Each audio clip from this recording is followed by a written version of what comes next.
पिछली क्लास में हमने डिस्कस किया था सेल साइकिल के डायग्राम के बारे में। आज हम बात करेंगे formation of the new DNA, यानी नए डीएनए का फॉर्मेशन किस तरीके से होता है।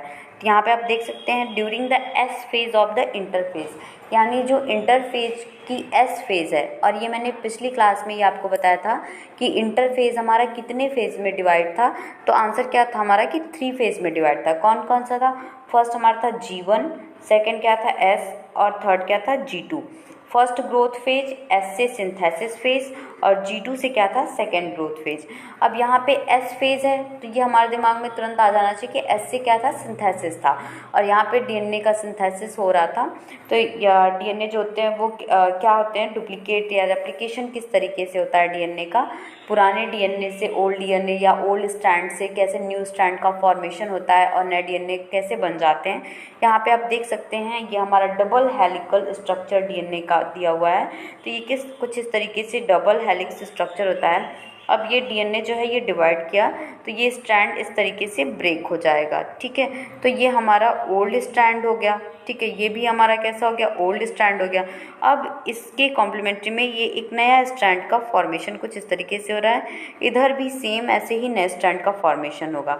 इस तरीके से ये नए फिर 2 डीएनए का फॉर्मेशन बन जाएगा। आप यहाँ पे ये डायग्राम देख सकते हैं जो आपको बड़े ईजिली समझ में आ सकता है। ये डीएनए का डबल हेलिक्स स्ट्रक्चर यहाँ पे दिया हुआ है। ये एक स्ट्रैंड रेड कलर से डिनोट किया गया है और एक हमारा ब्लू कलर से डिनोट किया गया है। अब यहाँ पे देखिए ये डीएनए जो है इसमें ये ब्रेक हुआ ये डीएनए, और ये ब्लू कलर वाला स्ट्रैंड हुआ और ये हमारा रेड कलर वाला स्ट्रैंड हुआ। इसके कॉम्प्लीमेंट्री में यहाँ पे लिखा भी हुआ है ओल्ड स्ट्रैंड, और ऊपर देखिए आप देख सकते हैं कि न्यू स्ट्रैंड, यानी ब्लू के साइड में ये येलो और रेड वाले की साइड में क्या है ग्रीन। तो ये नए स्ट्रैंड का फॉर्मेशन हो रहा है और ये 2 हमारे पुराने स्ट्रैंड थे। इस तरीके से ये हमारा 2 नया डीएनए कुछ इस तरीके से समझ में आ जाएगा। आप यहाँ पे देख सकते हैं कि ये डबल हेलिक्स डीएनए का है और साथ में 2 strand open at one and and new strand is produce against each simultaneously, यानी यहाँ पे 2 स्ट्रैंड हैं और ये फिर एक नए डीएनए का फॉर्मेशन कुछ यहाँ पे ईच न्यू डीएनए यानी 2 डीएनए का फॉर्मेशन आपको देखने को मिल सकता है। बात करते हैं सेल डिवीज़न की। तो सेल डिवीज़न क्या होता है? तो सेल डिवीज़न हमारा 2 टाइप्स का होता है। फर्स्ट हमारा माइटोसिस है और सेकंड क्या है, मियोसिस है।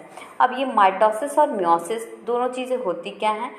सेल डिवीज़न के तो दोनों पार्ट हैं, ये हमें समझ में आ गया, लेकिन माइटोसिस और मियोसिस होता क्या है? तो अगर किसी चीज़ में ग्रोथ हो रही है या डेवलपमेंट हो रहा है तो वहाँ पे कौन सा सेल डिवीज़न हो रहा होगा?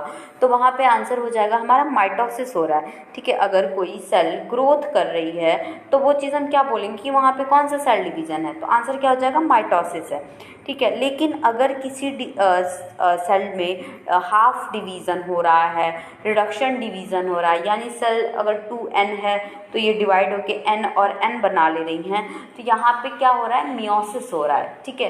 क्योंकि मियोसिस को हम और किस नाम से जानते हैं, हाफ डिवीज़न या फिर रिडक्शन डिवीज़न, ठीक है।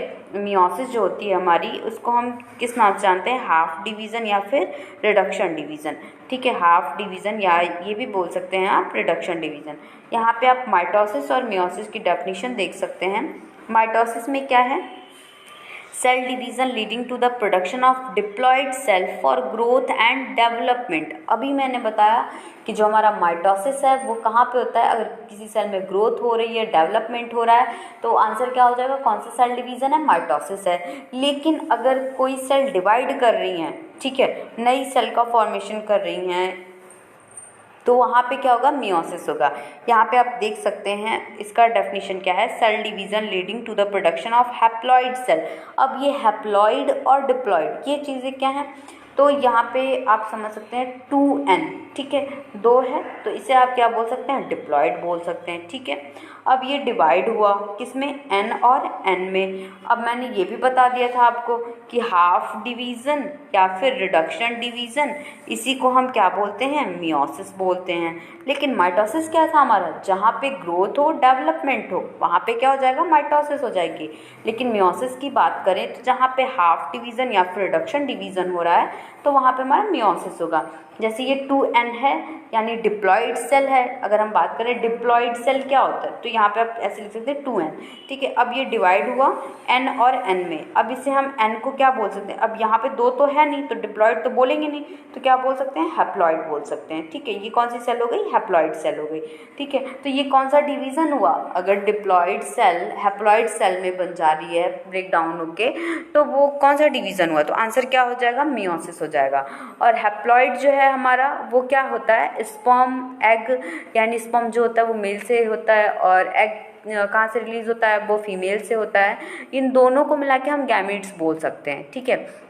तो यहाँ पे आप डेफिनेशन में देख भी सकते हैं, cell division leading to the production of haploid cell और गैमीट्स, यानी हैप्लॉइड सेल का फॉर्मेशन होता है, प्रोडक्शन होता है, और ये गैमीट्स या फिर गैमीट भी बोल सकते हैं। गैमीट हम और स्पर्म और एग दोनों को बोलते हैं। स्पर्म कहाँ से रिलीज होगा, मेल से, और एग कहाँ से होगा, फीमेल से। तो इस तरीके से ये हमने आपको माइटोसिस और मियोसिस की छोटी सी डेफिनेशन बता दी। बात करते हैं माइटोसिस, यानी माइटोस मीन्स होता क्या है, ठीक है। तो माइटोस मैंने बताया, माइटोसिस पहले आपको खुद समझ आना है कि इसमें ग्रोथ और डेवलपमेंट होगा। सेल जो है वो डिवीज़न या हैप्लॉइड सेल नहीं बनाएंगी, क्योंकि ये किस चीज़ का फंक्शन है, ये मियोसिस का है, ठीक है। मियोसिस में हाफ डिवीज़न रिडक्शन डिवीज़न होता है, लेकिन माइटोसिस में केवल ग्रोथ और डेवलपमेंट होता है। अब यहाँ पे आप माइटोसिस अगर बात करें तो माइटोस मीन्स क्या होता है, थ्रेड, ठीक है, जो थ्रेड यानी धागा, ठीक है, referring to the chromatin thread, यानी जो थ्रेड है ये चीज़ क्या होगा, माइटोसिस हो गई। अब यहाँ पे मतलब थ्रेड नहीं माइटोसिस है, बट थ्रेड जो माइटोस का मीनिंग है वो क्या है, थ्रेड होता है, ठीक है। Mitosis is the cell division in which one parent cell divide into 2 identical daughter cell, यानी जो पेरेंट सेल है वो डिवाइड होगी 2 आइडेंटिकल डॉटर सेल में। The most important aspect of mitosis is that the cell the same normal chromosome number is maintained at each cell division, यानी chromosome का number जो है वो मेंटेन रहता है। और यहीं पे आपने स्टार्टिंग में ही मैंने बताया था कि माइटोसिस जो है ये 2 फेजेस में थी, कैरियोकाइनेसिस और हमारा क्या था, साइटोकाइनेसिस। मैंने इसमें बताया था इस मीन्स फॉर्मेशन। अब जब नई सेल का फॉर्मेशन कैसे होगा, डिवीज़न होगा तभी तो फॉर्मेशन होगा, ठीक है। तो यहाँ पे आप देख सकते हैं कैरियोकाइनेसिस मीन्स क्या होता है, न्यूक्लियस का डिवीज़न। और मैंने स्टार्टिंग में ही बताया था आपको कैरियो मीन्स क्या होता है, न्यूक्लियस। अगर कहीं भी कैरियो वर्ड आ रहा है तो इसका मतलब आप क्या समझ आइए क्या है, न्यूक्लियस है। जैसे कैरियोलॉजी, तो यहाँ पे कैरियो मीन्स क्या हो जाएगा, न्यूक्लियस, और लॉजी वर्ड अगर कहीं आता है तो इसका मतलब क्या होता है, स्टडी, क्योंकि लॉजी हमारा लैटिन वर्ड लॉगोस से मिलके बना है और इसका मीनिंग क्या होता है, स्टडी, ठीक है। तो अगर कैरियोलॉजी वर्ड आता है, सपोज दैट कैरियोलॉजी, तो ये हमारे दिमाग में तुरंत आना चाहिए कि कैरियो मीन्स क्या होता है, हमारा न्यूक्लियस, ठीक है। और लॉजी मीन्स क्या होता है, स्टडी, यानी study of nucleus is known as a karyology. बात करें कैरियोकाइनेसिस की, तो काइनेसिस में, कैरियोकाइनेसिस में क्या होता है, कैरियो मीन्स फिर कैरियो वर्ड आया, यानी कैरियो मीन्स होता क्या है, तो न्यूक्लियस, और division of nucleus is known as a karyokinesis. ये भी कितने फेजेस में डिवाइड है, तो ये 4 फेजेस में है। कौन कौन से, prophase, metaphase, anaphase and telophase, यानी ये 4 फेजेस में हमारा कैरियोकाइनेसिस डिवाइड होता है। 4 मेजर फेजेस होती हैं, जिसमें प्रोफेज हमारी फर्स्ट फेज है, यानी प्रो मीन्स होता भी है प्रीमिटिव, जैसे आपने देखा होगा प्रोकैरियोटिक। अब प्रोकैरियोटिक अगर क्वेश्चन आ जाए कि प्रोकैरियोटिक होता क्या है, तो प्रो मीन्स हमारे दिमाग में तुरंत आना चाहिए कि प्रिमिटिव, ठीक है। और कैरियो वर्ड फिर से आ गया, यहाँ पे इसकी मीनिंग क्या हो जाएगी, न्यूक्लियस, यानी जिसमें न्यूक्लियस अभी बनना स्टार्ट होता है, न्यूक्लियस अब्सेंट होता है, अभी बना नहीं होता है, उसे हम क्या कहते हैं, प्रोकैरियोटिक सेल कहते हैं। और यूकैरियोटिक क्या था, ह्यूमन्स क्या होता है, ट्रू, फिर से कैरियो वर्ड यानी न्यूक्लियस, यानी जिसमें न्यूक्लियस बन चुका होता है उसे यूकैरियोटिक कहते हैं। ये दोनों वर्ड कैरियो की वजह से मैंने यहाँ पे प्रोकैरियोटिक यूकैरियोटिक आपको बता दिया। और प्रोफेज फिर से आया है, हम आ जाते हैं अपने पॉइंट पे।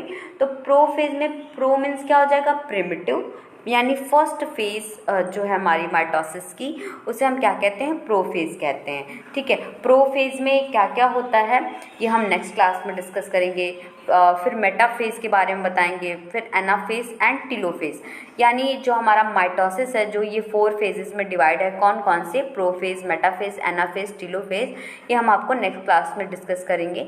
और इसे सीक्वेंस वाइज लर्न करने के लिए मैंने आपको पिछले क्लास में एक निमोनिक भी बताई थी, प्यारे, मोहन, आवतो।